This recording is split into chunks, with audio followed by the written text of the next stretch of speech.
This is all wrong. I shouldn't be up here. I should be back in school on the other side of the ocean. Yet you all come to us young people for hope. How dare you! Boring. Boring. Boring. Boring. You got it work. Don't tell us what we're going to feel.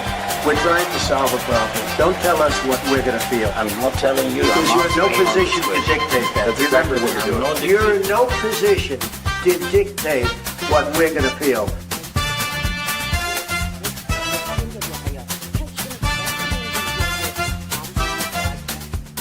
I call again for an immediate ceasefire in Gaza, the return of the sausages, the hostages.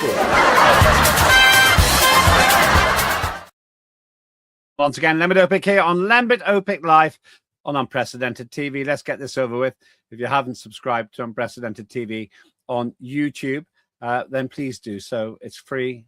And when you like and subscribe, it helps us so much in so many different ways with complicated things called algorithms. But basically, it means we can do more things for you.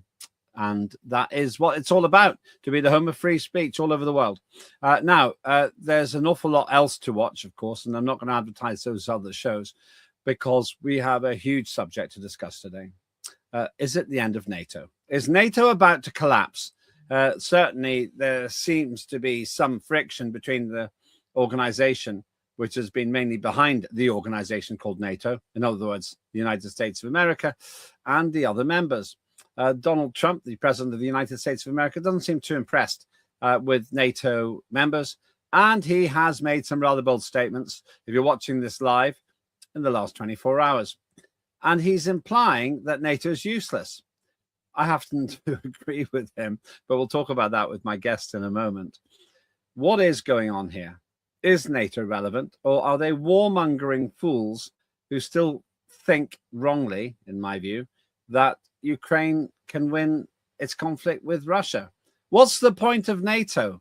Is it a stabilizing force, or is it making the world worse? Joining me now is a man who can answer all of those questions. It's Dr. Marcus Papadopoulos. Marcus, good to see you. Hello there, Lembit, and what a way 2026 has begun. It's incredible, really. Within a few just days, we're already looking at the potential collapse of NATO. Now, let's set the scene here. NATO's been under a lot of strain, and that's because its leader, I don't even think you can call him a leader, Mark Rutte, their very weird man with a very strange hand gesture. By the way, if Elon Musk did that, then he'd be accused of all kinds of things. But apparently Mark Rutte can do that with his hand and nobody complains. But he keeps going on about war being peace in an Orwellian way. He wants the West to spend 1/20th of all its money on war. He said things like lethal force makes the world safer. He's learned nothing about the arms race. But he's going on moaning about that and seems to be complaining about somebody who he called the daddy. How embarrassing, Donald Trump, and tried to curry favor with him. But it's not going very well for them as far as I can see. It seems to me that they keep having these meetings, coalition of the wilting or the Wallies, as you've called them. What is the big picture here? Let's start with the simplest question. They had another meeting, if you're watching this live, just a few days ago about Ukraine, and they still seem to think they can win. Well, first of all, we shouldn't attach importance to the words of NATO chiefs. For example, the incumbent, Mark Rutte, or previous ones, such as George Robertson, because NATO chiefs are not in charge of NATO. They are mouthpieces. Mark Rutte, for example, has no military experience. He has no military competence. Likewise, George Robertson has no military experience and no military competence. So again, when they speak, they are relaying the words of the real masters of NATO. And of course, we are principally talking about the Americans. As regards the future of NATO, well, it is evident that Donald Trump does not have a favorable opinion on the Western military bloc. And it is conceivable, more than conceivable, in fact, that NATO could demise, and the death of NATO could come about from within. Why? Because the issue of Greenland is becoming more and more serious. It is becoming more and more prominent. If Donald Trump, if America was to annex Greenland, then that would mean the end of NATO. No ifs or buts. It would be the end of NATO. Why? Because it would mean that one NATO member, namely Denmark, has had a part of its territory annexed by another NATO member. So this is a real possibility. Now, that's an interesting point. There's Donald Trump celebrating his Venezuelan gambit. We'll come back to that in a short while. What's interesting about what you've said, and for those who conceivably haven't been aware of this, Donald Trump has said that he might be willing to use military force in order to basically take control of Greenland. And this has led to European leaders to pledge to defend Greenland's sovereignty. I find this all very peculiar because Donald Trump knows that Greenland's in NATO. Greenland keeps saying, we got no problem. The Americans can do anything they jolly well want here. They're welcome. But Donald Trump keeps saying he wants to buy Greenland. And if he can't buy Greenland, he's going to get it. What do you think he's actually playing at?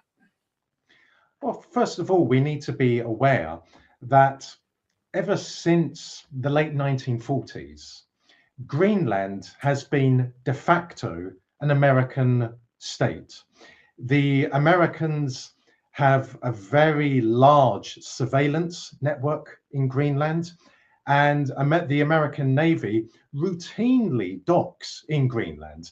That is something the Soviet Union was aware of, and that is something that modern day Russia is aware of. So if the Americans do proceed and annex Greenland, it will simply turn Greenland from being de facto a part of America to legally part of America.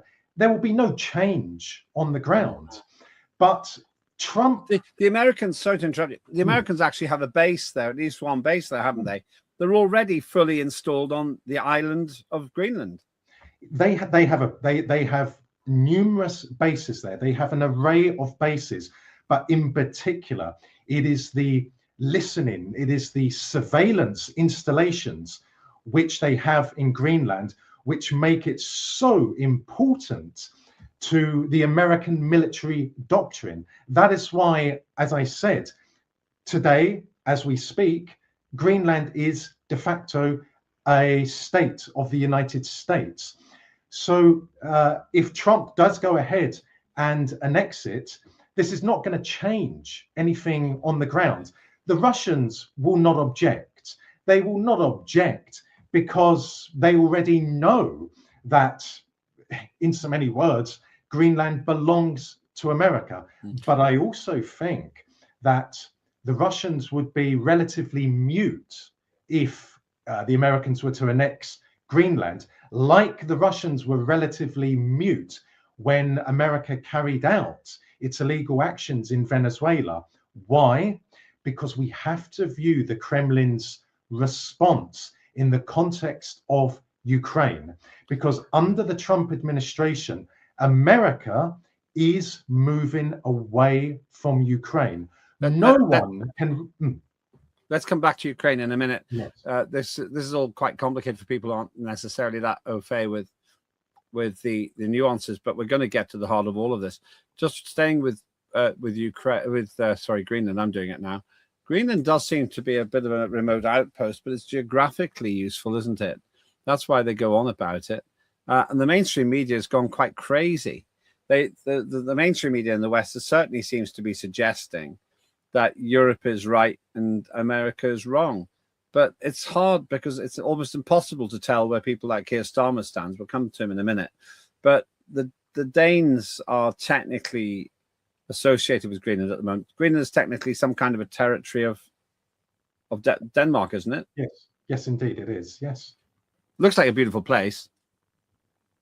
it is. Greenland is of immense geostrategic importance. Look at where it is placed. All vessels traveling to and from the Atlantic Ocean go past Greenland. That is why the Americans, are following the Second World War, ensured that Greenland would be one massive American surveillance installation. So from Greenland, not only can they track Russian vessels, for example, Russian nuclear submarines in the Atlantic Ocean, they can also track Russian vessels in the North Sea, for example, in the Barents Sea. Now, of course, Russia has surveillance installations where they can track American vessels, for example, American nuclear submarines. But nonetheless, having Greenland at the disposal of American intelligence and American military really gives the Americans a very big advantage in the world. Yeah, this is the thing I was reckoning on as well. And what they've got there, I think, is something like 57,000 residents who live in places like that. 160 kilometers, I think it is, of roads. A lot of snow, and most of Greenland looks like glaciers. If we can get that one up, yeah, there we are. That's what most of Greenland looks like. 2,500 kilometers from north to south. We checked this up, and 1,300 kilometers wide, and it's got certainly hundreds, maybe thousands of meters thick glacier on it. So really, it's only of strategic importance along the edges. To what extent do you think that Trump is trying to get the resources underneath all of that ice? The Americans are aware, Trump is aware, that America is running low on petroleum, coupled together with the reality that the petrodollar is in trouble because the BRIC countries, for example, announced that they will start trading oil between themselves in their own currencies. That was inevitable. And it is inevitable. So the Americans have to find new sources of oil. They have to find new sources of energy. And of course, Greenland is a major outlet, a major potential outlet. But for the time being, it serves as I said, a massive listening post, a massive surveillance installation for America. Okay, so primarily it's of military concern. Yes. We now have heard, if you're watching this live, very short while ago, we've heard that essentially the Americans have pretty much, or Trump specifically, have pretty much criticized NATO as impotent and just not effective. He does really seem to be very aggressive when it comes to NATO. Why is he so dismissive? What does he benefit by saying NATO is useless, Europe's useless? I think the Americans are starting to turn their strategic attention to other parts of the world, principally the South China Sea. I think that is clear. Indeed, that started to happen under Obama, and it occurred under Trump's first tenure in power. It then continued during the Biden administration. I don't believe that Trump views Russia as an adversary of the United States. Indeed, the American military doctrine in 2025 was amended to reflect that the Americans do not regard Russia as an enemy. However, there is tension building, very serious tension building between America and China. But on the other hand, the American and Chinese economies are interlinked. And after 1 year in office under Trump, the American investment and trade relationship with China has grown.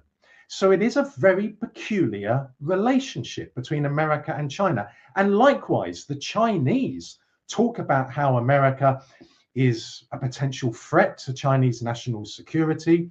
But at the same time, the Chinese are more than happy to continue their trade and investment policy with America. Indeed, they are very keen to keep on deepening their economic relationship with America. So it is a strange relationship between Washington and Beijing. But it does make sense if, like me, and I think like you, Donald Trump recognizes that the old Western Empire is dying, and the Western Northern Empire is dying, and the Southern Eastern Empire is growing.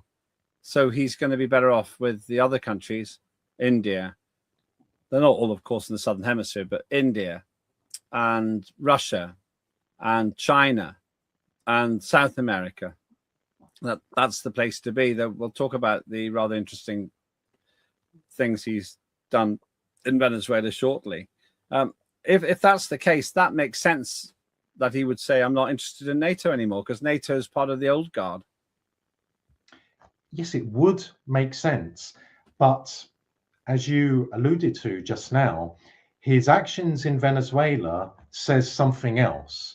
We have to be mindful that there is an empire in the world at present, the strongest empire, maybe the strongest empire in history, and that is the Yankee Empire, an empire which is bristling with nuclear weapons.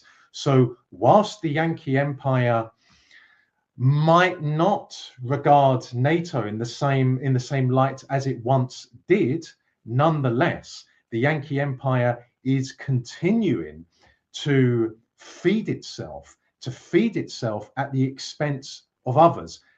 On the other hand, however, I still believe that behind the scenes in Washington, there is a struggle of some kind going on between the American deep state and the Trump administration.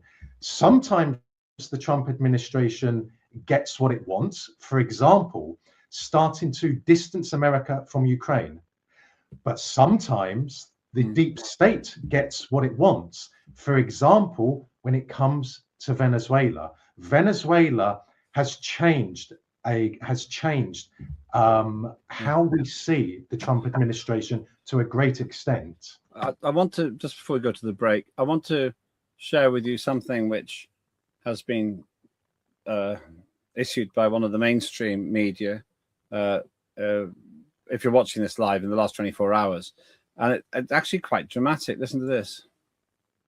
Hit out at NATO in the last few moments. He has put a post on Trump Truth Social saying that Russia and China have zero fear of NATO without the United States. And he doubts that NATO would be there for us if we really needed them. Everyone is lucky, he says, that I have rebuilt our military, talking about American military, in my first term and continue to do so. We will be always there for NATO if they won't be there for us. Well, that comes, of course, as America appears to have intercepted a tanker, a Venezuelan-linked tanker in the Atlantic after pursuing it for more than 2 weeks. Within the last hour, the United Nations European Command has confirmed the capture, saying that the vessel had violated US sanctions. Well, that's an interesting point. And Donald Trump is pretty much openly saying he's got no faith in NATO. As I said, he clearly does not like NATO, but at the same time, America is NATO. NATO is America. If America, hypothetically speaking, this won't happen, but if, hypothetically speaking, America was to withdraw from NATO, then NATO would be dead in the water. Britain knows that. France knows that. Germany knows that. Poland knows that. That is why, behind the scenes, I have no doubt that the British establishment and the French establishment, along with the American deep state, are trying to keep Trump with NATO and in Europe. But, as I said, clearly the Trump administration has a negative opinion of the Western military bloc. Hardly surprising. Stay with us. That is Dr. Marcus Papadopoulos. We'll go back to him in a minute. Somebody else who's definitely worth watching. It's Tim Scott, who is the Supremo at the Freedom Association and supreme at finding stories you may not have noticed.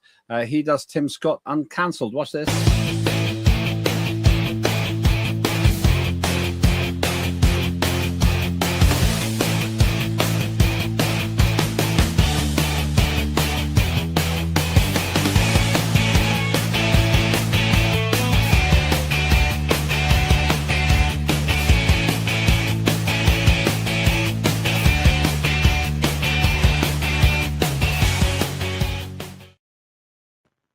Got Uncancelled, usually on a Saturday, but we're going to increase the frequency with which we put those shows on. Have you noticed, by the way, Marcus, if you watch the British Broadcasting Corporation's news channel, if you watch it for an hour, you see everything twice or four times.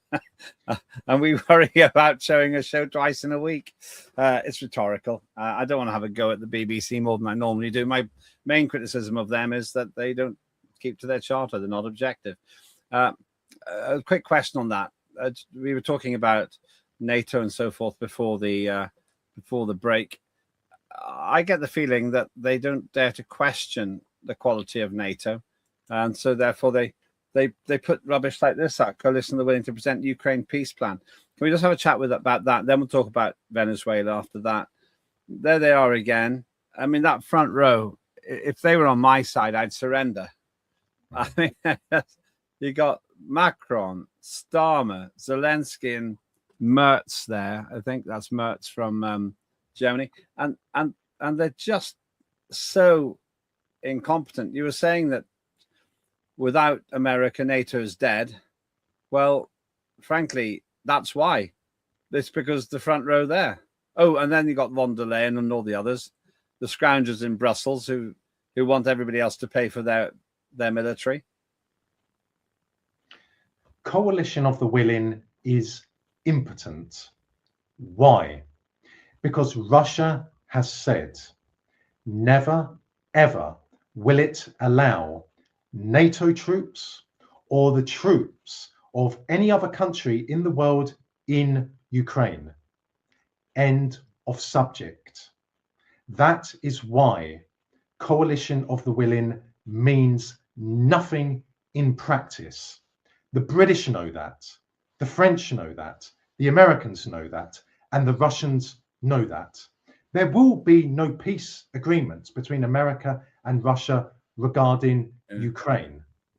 So that means there will be no opportunity for NATO troops to go into Ukraine. But put aside a potential peace agreement between Washington and Moscow concerning Ukraine. Again, I reiterate, the Russians will never permit NATO troops or foreign troops from any other country in Ukraine. The Russians entered Ukraine. They began their military operation there to ensure the national security of the Russian Federation, to ensure that for example, no other navy could set up bases at Odessa or Ochakov. Never, ever will you see one British soldier in Ukraine. Never will you see an American soldier in Ukraine or a French soldier in Ukraine. Of course, there are NATO troops in Ukraine, but they are there unofficially. But that aside, never will there be NATO forces in Ukraine. Why do we see this repeated, in my view, self-delusion by these foolish amateurs, fourth division politicians, Zelensky and Starmer and the others, who seem to still think that pouring endless amounts of our money into Ukraine will lead to a different outcome other than more death, more land loss and defeat? Firstly, coalition of the willing is an exercise in propaganda. It is a way of the British ruling elite and their French counterparts saying to their respective publics that Ukraine needs assistance. Ukraine is threatened by Russia, and because of that, the whole of Europe is threatened. So it is a way of justifying the billions of pounds, the billions of euros, which have been sent to Zelensky in Kiev. It is a way of continuing further British taxpayers' money, further European taxpayers' money being sent to Zelensky. Secondly, the British in particular, the British ruling elite is the most devious of all elites in the world, along with the French, are trying to put pressure on the Trump administration.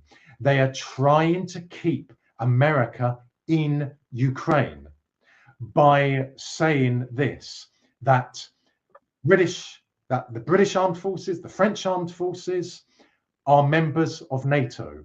You, America, is a member of NATO. You cannot leave us alone. So it is a dangerous game that the British and the French are playing. As I said, there will be no coalition of the willing troops in Ukraine. But what concerns me, Lembit, is that the British could do something along the Russian border. They could do something in the Baltic Sea. They could do something in the Black Sea that the Kremlin misinterprets or the Kremlin misunderstands.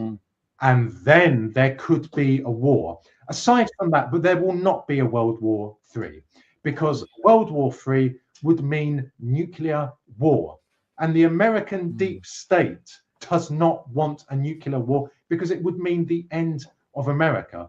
So the only chance of there being a war between Russia and NATO, which would mean a war between Russia and America, is if there is a dangerous provocation along the Russian border or in the Baltic Sea or in the Black Sea that the Russians misunderstand or misinterpret. Well, there has been a provocation because the Western media report with pride and joy that Ukraine is making lots of drone attacks against Russia, and then we won't go into all the details, but they seem to be really happy that there are all these problems. Moscow claims hundreds of drones intercepted, all these problems for Russia, and they almost celebrate the assassination of generals and so on in Moscow. Why isn't that a provocation which is causing strain? And why isn't that causing strain between America and NATO as well? Or is it? Well, Western mainstream media is neither free nor independent. It is a weapon, one of the many weapons that the globalists have, and it's one of their most dangerous weapons. And I use the word media in a very loose way, because the golden rule of journalism is impartiality. From day one of the Russian military campaign in Ukraine, nearly 4 years ago, British mainstream media, for example, BBC, Sky News, Channel 4 News, The Times, The Telegraph, The Guardian, openly support Ukraine. Well, that means they're not impartial. That means they're in breach of the golden rule of journalism. Again, impartiality. When it comes to celebrating the attacks, Ukrainian drone attacks on Russia, well, they're not journalists. They are activists. So naturally, they are going to celebrate that. And the Kremlin is very aware of that.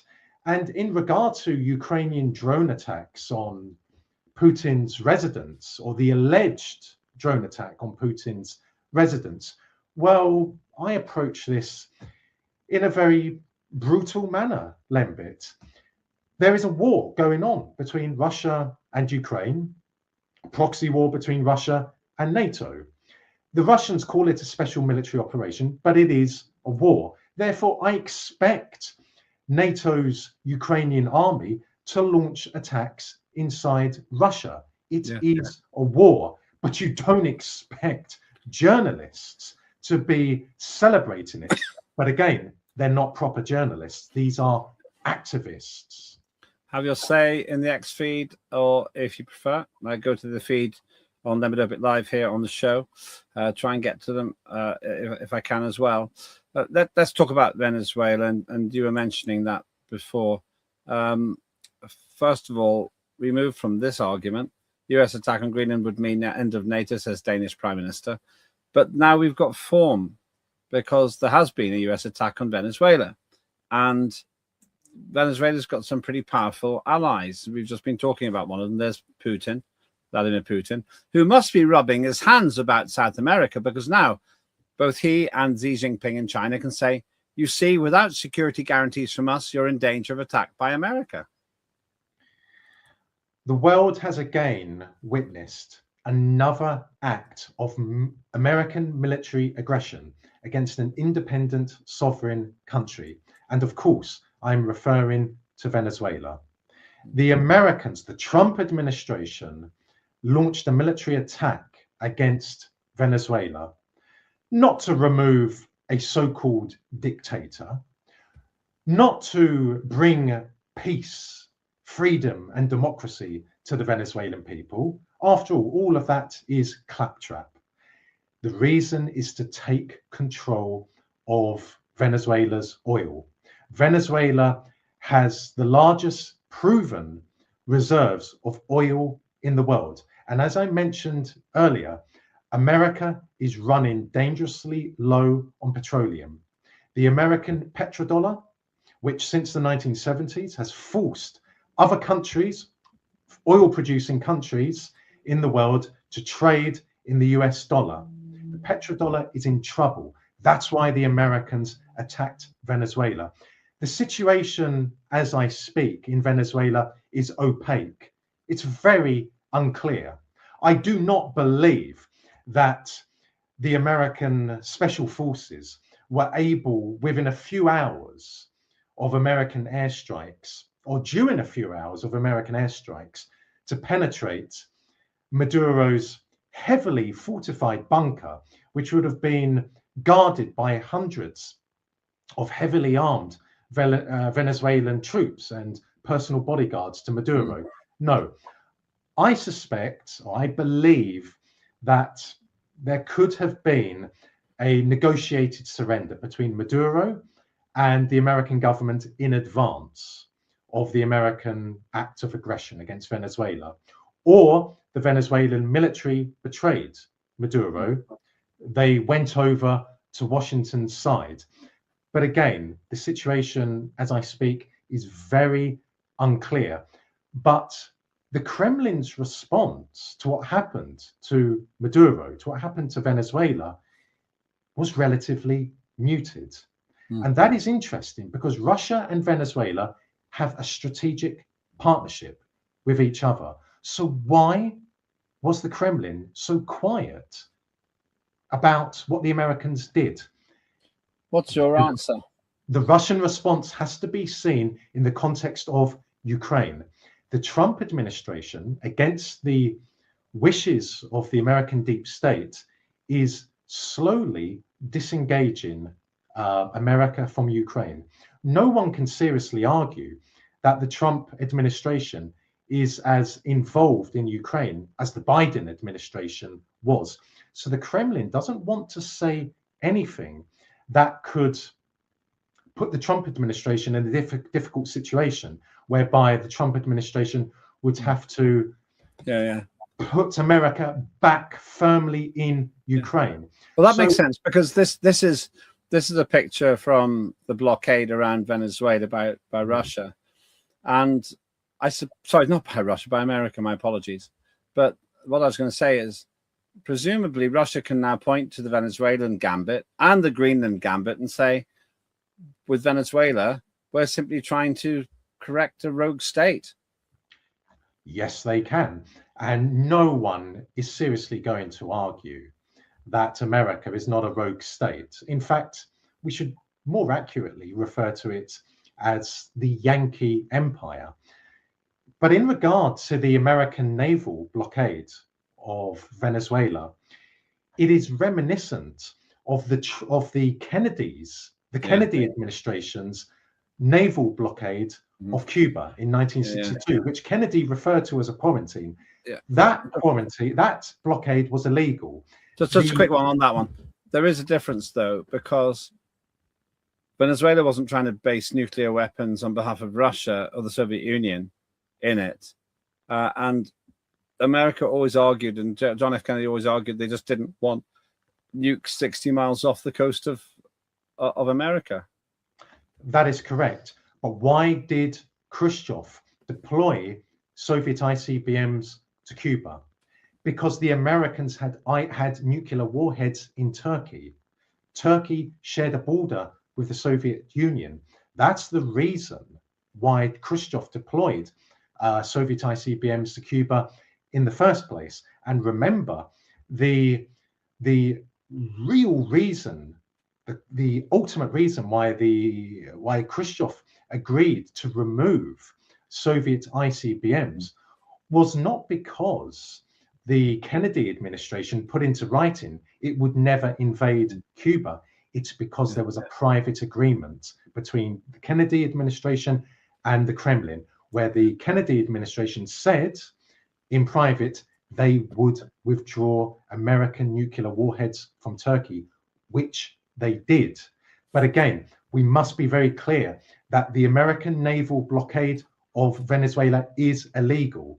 And now we are hearing that a tanker which was flying the Russian flag not far from Greenland has been captured by the Americans. Now, what I can tell you, Lembit, is this. British mainstream media is reporting this incorrectly. Whilst this vessel was flying the Russian flag, it is not owned by Russia. Maritime law is complex, and I'm certainly no expert on maritime law, but the Americans would never dare touch a Russian vessel, never. But a vessel which does not belong to Russia, but is simply temporarily displaying the Russian flag, can be captured by the Americans. And the American surveillance installations in Greenland would have played a major part in the Americans locating, identifying, and capturing this vessel. This is the vessel here, I think. If we can just get that up again. Not sure if we can. I'm not sure this is, I think this is a stock shot. We don't know how much was on it and what was on it. Yeah, that's the one there. But one thing we learn is that the British have been involved in the seizing of this tanker. Now, surely that means that Vladimir Putin can now say, well, the British are also endorsing American activities against Venezuela, so the British can't complain about our special military operation in Ukraine either. It's kind of a convoluted argument, but essentially what Russia can say is, well, America, you've just done it in Venezuela, so shut up. Well, the American ruling elite and the British ruling elite are the principal violators of the United Nations Charter and international law in general. Why do you say that? Why? Well, for example, let's take the last 30 years.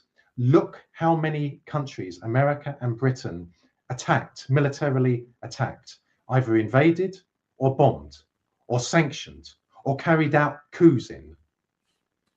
From the Federal Republic of Yugoslavia to Iraq, to Libya, to Ukraine in February of 2014. They violated the independence and sovereignty of Ba'athist Syria under President Assad by arming to the teeth Islamist terrorists and other jihadists and sending them into Syria from Turkey. America and Britain do not have a legal leg to stand on when it comes to international law. The British, of course, proclaim themselves as the defenders of international law. No one listens to that in the world. The problem, Lembit, is that in their defense, the British ruling elite have American military muscle. And the Americans believe in one thing: might is right. And I will say this about the Trump administration. I respect them for being honest, because they openly express disdain for the United Nations Charter and international law. They openly say, we will do what we want. Now, Obama, Clinton, and Bush, they were all as violent in their actions when it came to American foreign policy. But on the surface, they said, we respect international law, etc., etc. But as I said, they were just as violent. But at least the Trump administration is more honest. But nonetheless, with what happened in Venezuela, the Trump administration demonstrated a brutal approach, a very cynical approach. Whether the American deep state forced the Trump administration into doing that, I have no idea. Possibly, but that is not to excuse Trump, Vance, Hegseth, and Rubio, because all four men are now criminals under international law because of the military aggression they unleashed on Venezuela and because they captured the legitimate leader of another country, a president of another country. That's your claim. It hasn't been tested in court, but I understand why you say it, and it's no stronger than the accusations made against others, others who aren't considered friends of the West. One of the points I make in passing is, if America can arrest Maduro for claims of corruption, nothing's been proved, then why can't Russia arrest Zelensky for claims of corruption too? There's a certain symmetry to that. There are, of course, people who are totally immersed in the propaganda of the West would think that's an appalling analogy. But Maduro has not yet been found guilty, and he was abducted from his country. He says kidnapped. And in the same way, Zelensky hasn't been found guilty of corruption, but a lot of people around him seem to have a lot of corruption questions to answer. The reality concerning the American ruling elite and the British ruling elite can be summarized as follows. One rule for me, another for thee. Can you imagine the response of British mainstream media, for example, if the Russians captured Zelensky and said he would be put on trial? Can you imagine the ferocious response? But when it comes to Maduro, their response is muted. And isn't it interesting that their response is muted concerning a foreign leader who did not align his country's foreign policy with that of the West's foreign policy objectives? How coincidental? Well, of course, it's not a coincidence. When will an American president or a British prime minister or a British monarch be put on trial for war crimes and crimes against humanity? Who supported Islamist terrorist groups in Bosnia? Who supported Albanian organized crime and terrorism in Kosovo and Metohija? Who invaded Iraq? Who placed sanctions on Iraq, which caused the deaths of hundreds of thousands of Iraqis, including a great many children? Who turned Libya into a failed state? And they did so by arming Al-Qaeda. Who armed Al-Qaeda and ISIS in Syria? The British and the Americans. And yet, because might is right, you won't see a British monarch or a British prime minister or an American president standing trial. That is a sad reality. But the Russians will turn around and say that is why Russia is taking the action in Ukraine. You can never trust one word which emanates from the mouths of Western leaders, even if they put it into writing. Even if America was to put into writing that Ukraine would never be admitted as a member to NATO, the Russians would never believe that, because the Americans violate agreements. They violated the anti-ballistic missile. They withdrew from the anti-ballistic missile treaty with Russia in 2002. They withdrew from the intermediate nuclear forces treaty in 2019 with Russia. Those two treaties were major cornerstones in ensuring peace between the two superpowers, and yet the Americans destroyed both treaties. No, you will see the Russians take any action they want in Ukraine, any action. Finally, is this the end of NATO? The US attack on Greenland would mean end of NATO, says Danish Prime Minister. But even before that, with Donald Trump saying that NATO won't defend America and clearly expressing cynicism and exasperation with NATO, is NATO finished, do you think? I don't believe it is finished. There will not be an attack on NATO. So on that basis... NATO... An attack on NATO or an attack on Greenland? Well, when I should have been clearer, yes.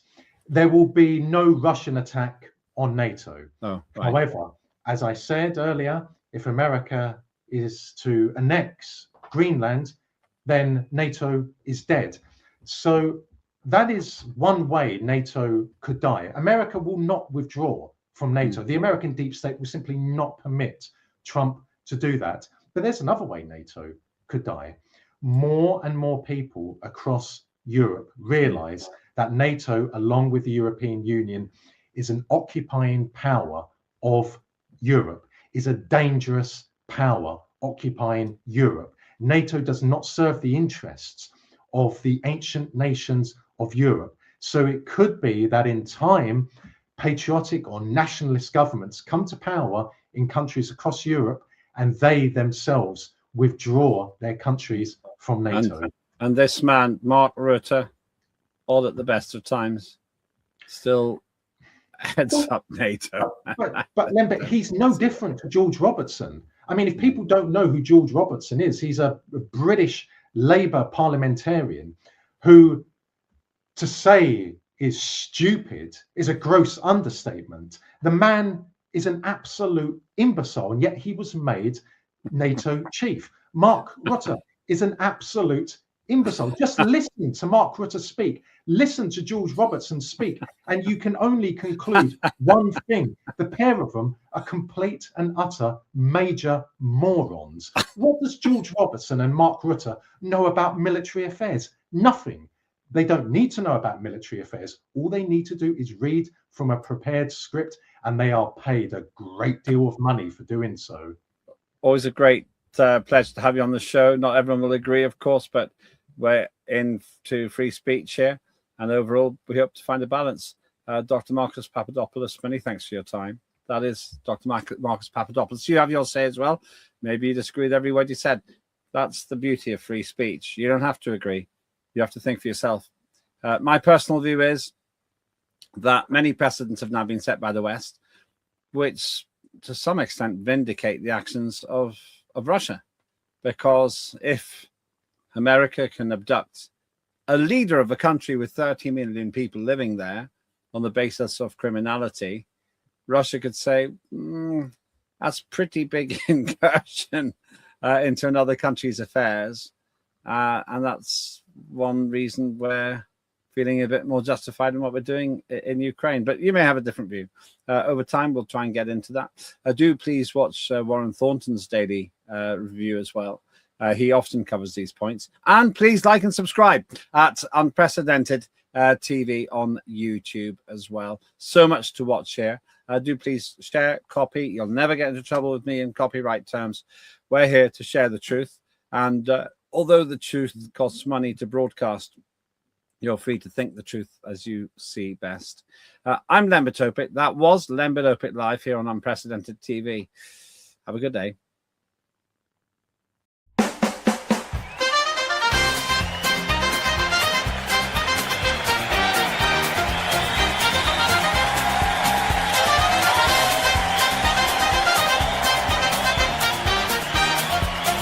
Immediate ceasefire in Gaza, the return of the sausages.